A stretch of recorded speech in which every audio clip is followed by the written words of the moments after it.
My scars, my truth. All you have to do is listen to what I'm saying, be as gutsy as I've been, because it's not about anything other than tenacity, honest to God. Tenacity means you just keep pushing, you don't give up.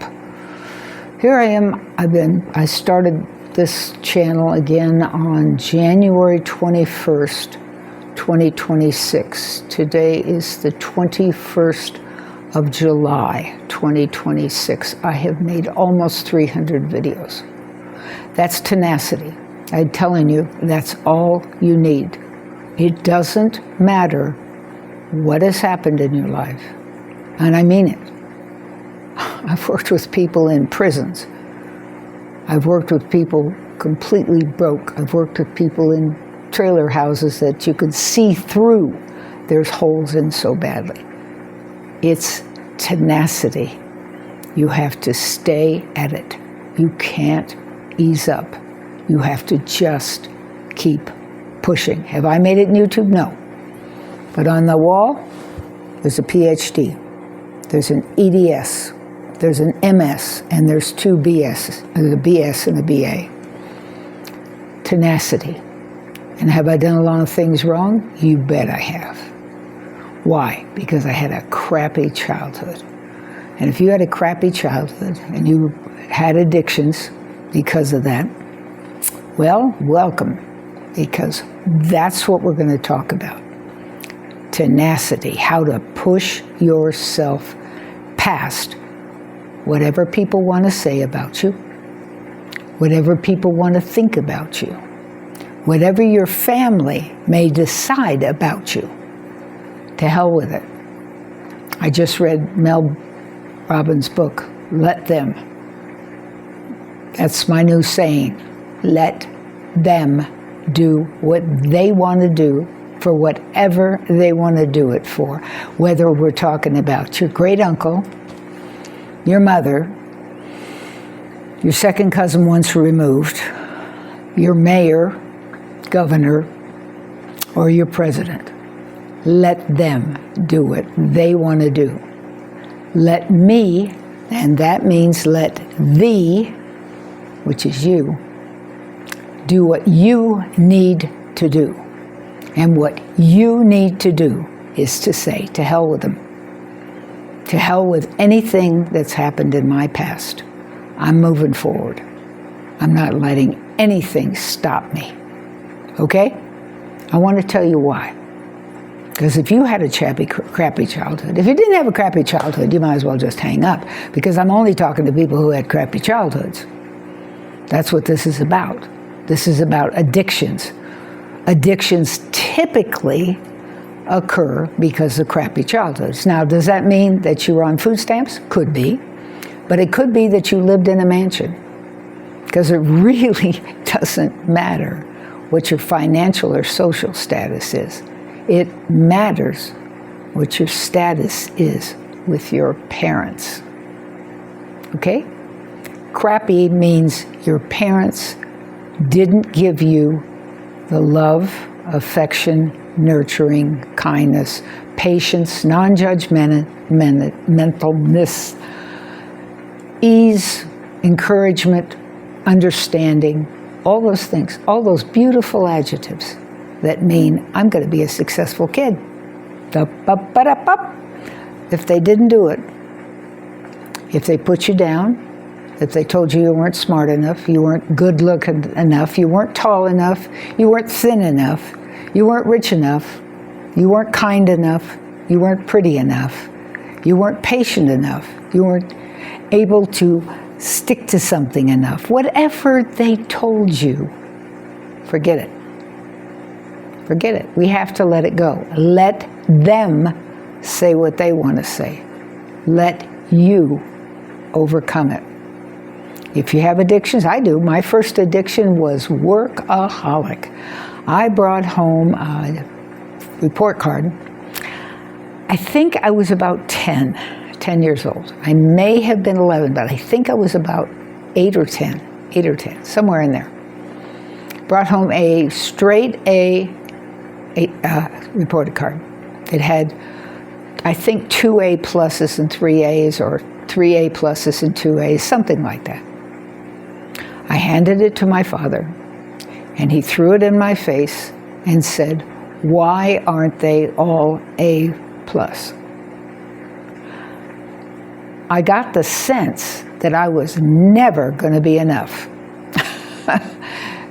Wouldn't you? I mean, really, do all professors give A pluses in middle school? I don't think so. I never heard of that. The only reason I got the ones I got is because I did all kinds of extra credit besides the fact getting A on everything. I did extra credit. But I did extra credit in all those classes. And they didn't give me A pluses. And he knew that. But he threw it in my face. Now, what does it take to overcome that sense that you're that young,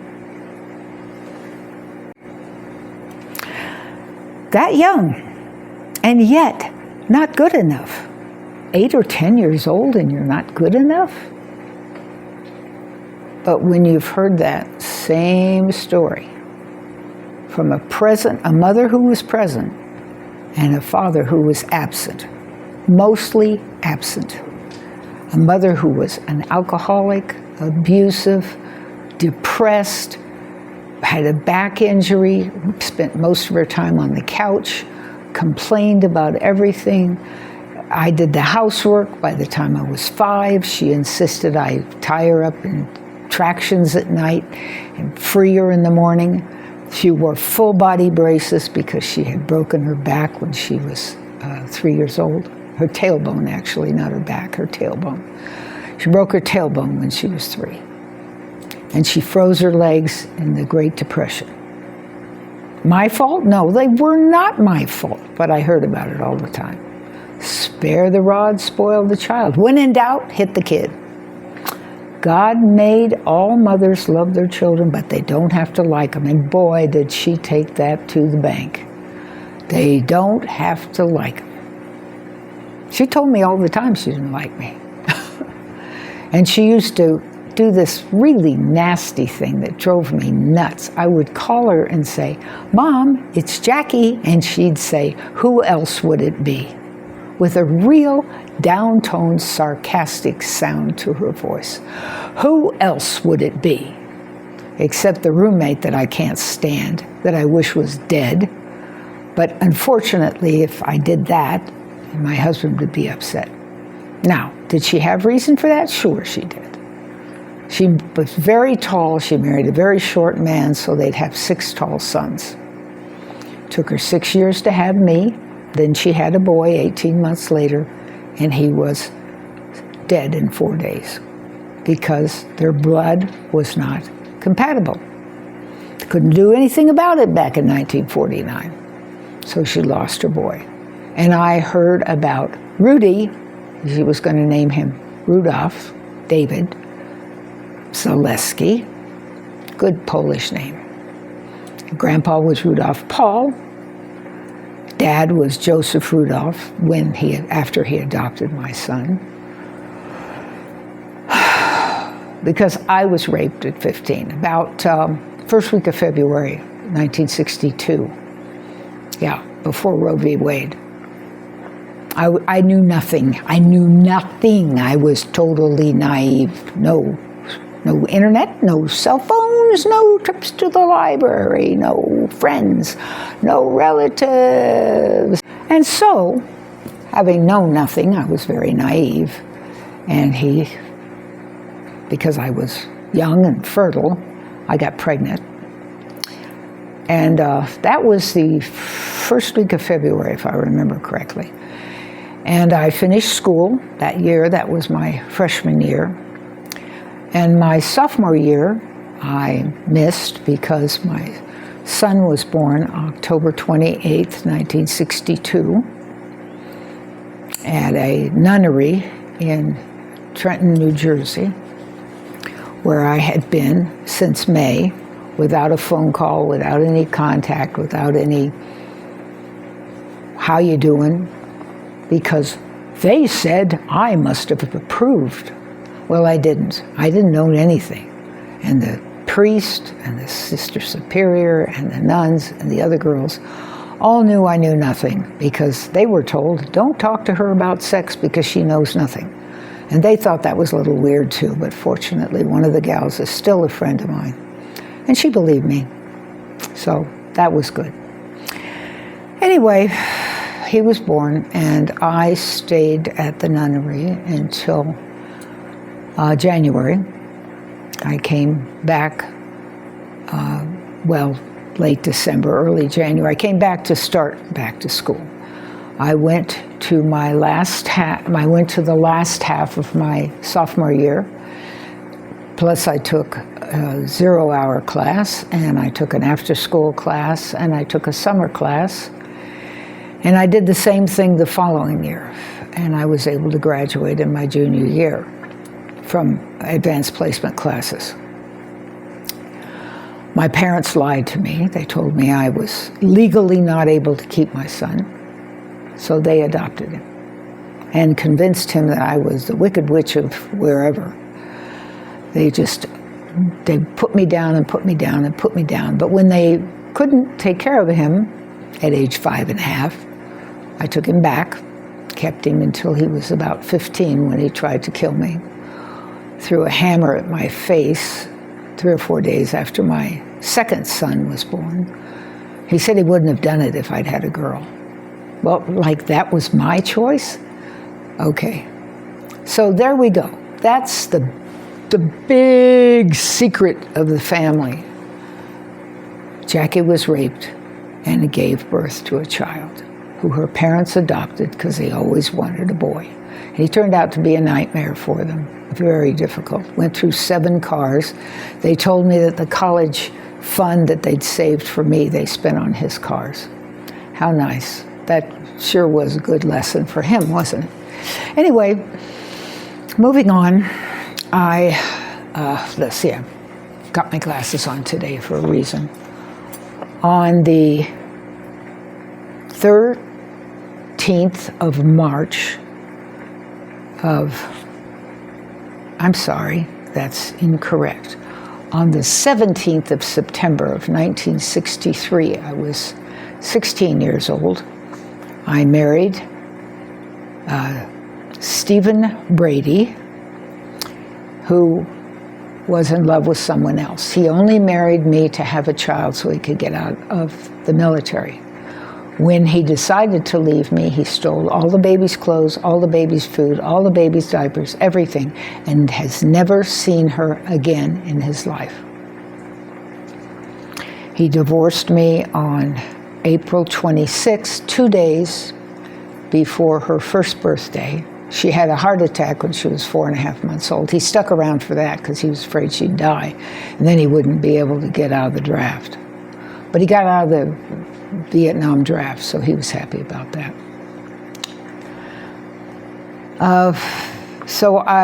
Our divorce was final on May the 17th, 1967. On November the 20th, 1967, I married Bruce Allen Korth. He wanted to go to college, and he needed somebody to support himself and his 2 kids. And he knew that I had 2 kids, and that I was really taken by how smart he was, because I was very smart myself, according to the schools anyway. And I loved talking to him. God, he was so smart. He was really fun to talk to. But he was also, like my first husband, too much alcohol and abusive. Both of them beat me a lot. We did not have any children. He did finish. I got him a full scholarship at the University of Illinois. He graduated with his PhD in psychology. He became a psychometrician. And shortly thereafter, he divorced me. On May the 5th, 1974, he divorced me. And shortly thereafter, he let both of his children go up for adoption because I was no longer there to support him and his 2 kids, plus myself and my 2 kids. I did all the work to support all 6 of us. And I met Thomas Edward Gross, who also was a student, who was also looking for somebody to support him and his 2 kids so that he could go to chiropractic college. So on July 19th, 1975, I married him, and as soon as he graduated, we had a son. He wanted to have a son. We had a son. And then he took up with one of the young ladies who was married, and in his chiropractic office, and stole my son, stole my daughter, who was not his, and divorced me in Georgia. Left me with nothing again. So here I was again with nothing, and I was not even 30 yet, and all that had happened. And then and that was in March of 1981. So in June of 81, I married another man with a child who was looking for someone just to take care of his child. And I agreed to help him with his girl if he would help me with my daughter. I no longer had my son because he had gone back to live with my parents so he could have his 7 cars. But this man, we never consecrated the marriage. He was in love with his wife, and we were divorced within a few months. Well, we were annulled. I'm not sure. It was either annulled or divorced, but he was not an alcoholic, and he was not abusive, but he was also a liar, just like the first 3. The first one lied about wanting to not go to the military. The second one lied wanting to go to school. The third one lied about wanting to go to school. And this one lied about wanting to have someone help with his daughter and not tell me that he wasn't going to ever have sex with me, that our marriage would be strictly roommates. I really didn't want that. The next man I married also, he drank some, but not so much. And he was a really smart man, another really, really smart man. Kind, but passive-aggressive. He really was harmed, deeply harmed, by a Baptist and Catholic parents. The Catholic was adamant that he was still married to his first wife. And he didn't have sex till he was 22 because he was so badly abused by the religions. And he was a good man. He never hit me, but he was such an emotional basket case. And we were married for almost 11 years until he just one day decided that and he was in a car wreck. And because of that, he decided that if he had died, I would have gotten his pension. And he didn't want that to happen. Why, after all those years? So there you go. Here I am in July of 1998, single again. 4 marriages, 1 annulment. And feeling really, really crappy about who I was. Really crappy about the fact that I was such a failure. That people just left me. They just left me. I tried so hard, and I was workaholic. Enough is not enough, and I was always trying to do everything I could possibly do, to do everything for everybody and take care of everybody and solve everybody's problems and all that sort of thing, and just superwoman, and I tried so hard it didn't work. That is not what those men wanted. They didn't want superwoman. They wanted something else. And I still am not real sure what they wanted, but I had gone to school when I was with John Roger Coleman. I went to school when I was with him, and I got my bachelor's in divinity, and I got my bachelor's in business management for nonprofits. I got my master's in business management for nonprofits. And I was bound, determined to get a PhD. Why? I thought I could get a job and give up all my Social Security into savings plans so that I could pay off my student loans. But guess what?